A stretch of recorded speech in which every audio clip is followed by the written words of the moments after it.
Presenta Dedicar, tu acompañante ideal. Llámanos al 0800 1757.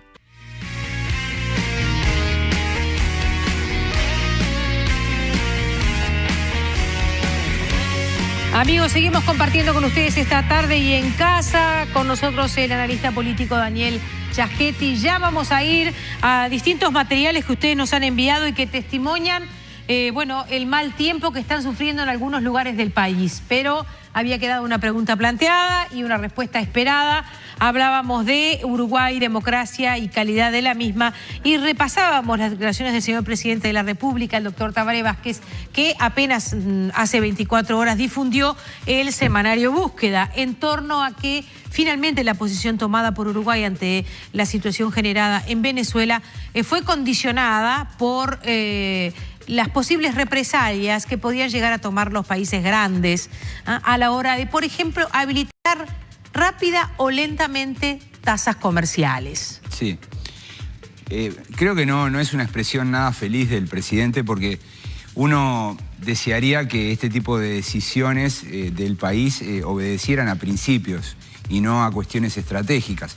De la forma en cómo el presidente lo pone, parece una decisión estratégica no basada en una cuestión de principios. Habría que preguntarle a él para que nos explique globalmente cuál es su visión del asunto. Dicho así, me parece que es poco compartible y poco feliz. Sería deseable que Uruguay tuviese una política en términos de consideración de otras democracias basada en principios. Fíjate que cuando él está en Alemania y argumenta por qué razón Uruguay no le soltaba la mano a Venezuela, él argumentó más en esta línea de principios, diciendo, bueno, todavía hay separación de poderes, ¿no? Cuando había muchos que pensábamos que ya no la había, pero él dijo, había separación de poderes.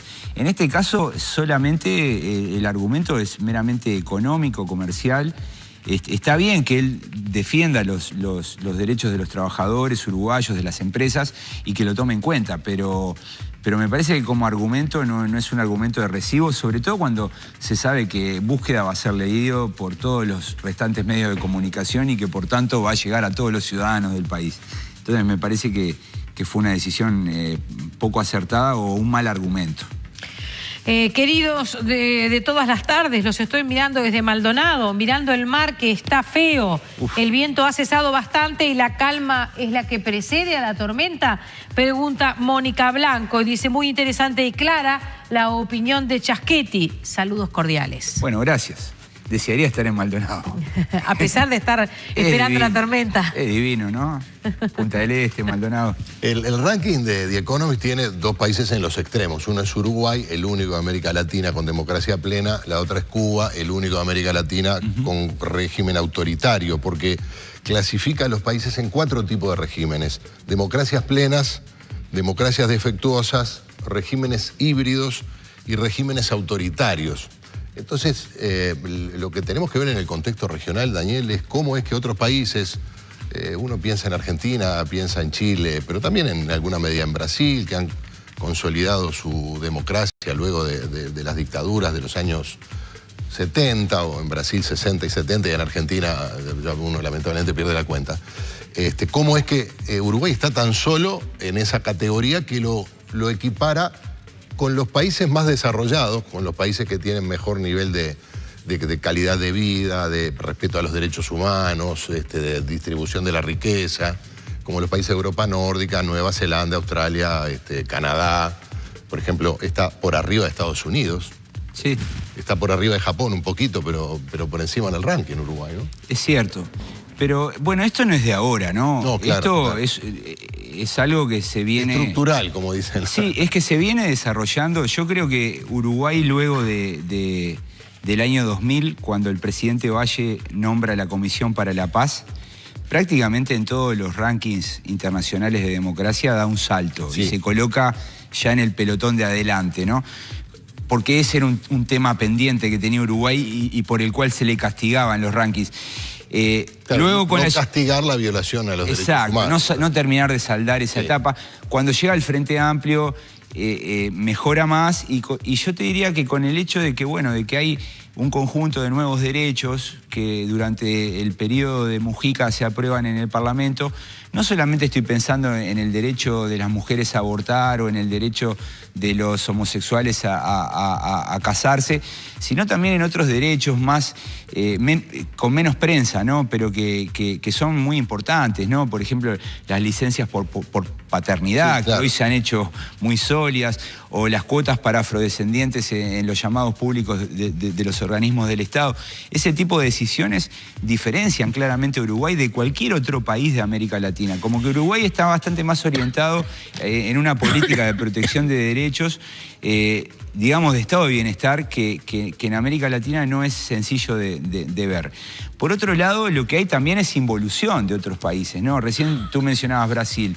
Bueno, Brasil avanzó mucho, ¿no?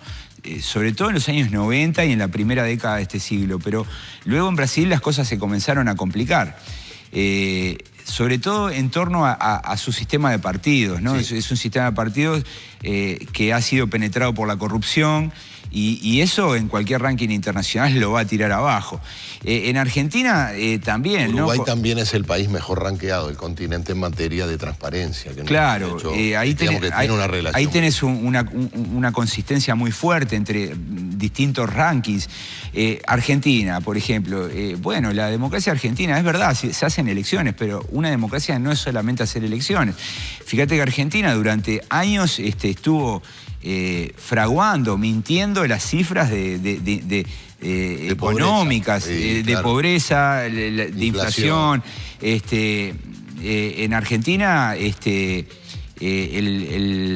los niveles de corrupción son altos, hay denuncia, prácticamente que ningún expresidente se ha salvado de ser denunciado penalmente. Eso lo mismo ocurre en otros países como Ecuador. En Bolivia, por ejemplo, que también había dado grandes pasos con la llegada de Evo Morales, registrando a toda la población, haciendo una inclusión política importante. Bueno, Bolivia arranca desde un piso muy bajo, ¿no? Entonces, me parece que, bueno, que es algo que tenemos que ser conscientes y valorarlo. Y no solamente los ciudadanos, sino también los políticos. Pues los políticos a veces pierden de vista, como se dice vulgarmente, se enroscan en discusiones y pierden de vista que todo sistema político y toda democracia sobrevive en base a la legitimidad. ¿La legitimidad qué es? Para que entienda el espectador.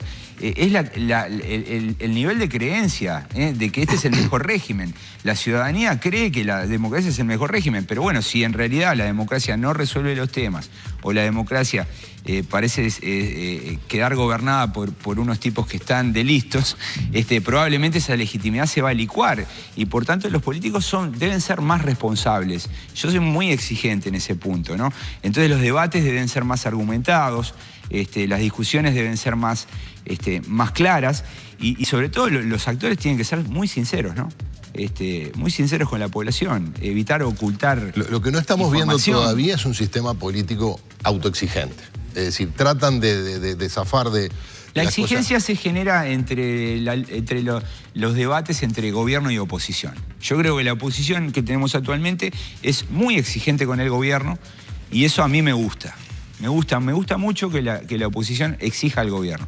Como que el gobierno todos los días se levanta y sabe que, bueno, que la oposición le está pidiendo que... Está bien, nos falta que la oposición se exija a sí misma, bueno, y que el gobierno se exija a sí mismo, porque eso ya sería colocarnos todavía en un grado superior, ¿no? Sí, pero yo encuentro que hay reacciones.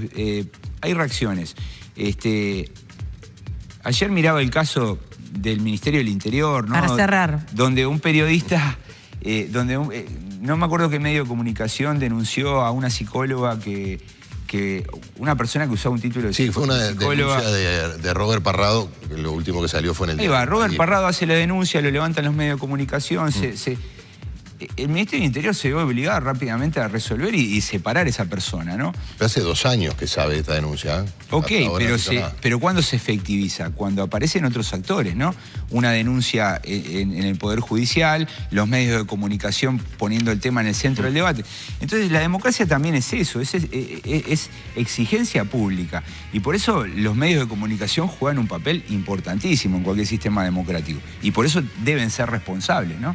Porque muchas veces de su orientación hacia los temas, del armado de la agenda, va a depender los resultados del sistema democrático. Ha sido un gusto tenerlo con nosotros. Para mí, un placer venir a este programa, estoy a las órdenes, bueno, me gusta mucho. Ya quedamos para los viernes, ¿no? Pero, bueno, ¿quedamos? No, digo, no sé. Si está tan dispuesto, hablamos con el contador. Hablamos con el contador. Más le digo, creo que 2 ya es suficiente, ¿eh? Yo estoy dejando los viernes en manos de los caballeros. ¿Cómo no?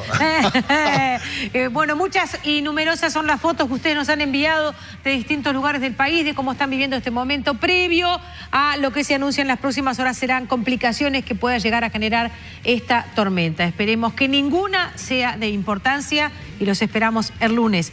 Yo hasta el jueves que viene. ¿Cómo no? El viernes ya no vengo porque están ustedes. Bueno, chao, que tengan un buen fin de semana. Presentó Dedicar, tu acompañante ideal. Consulta nuestros planes súper convenientes.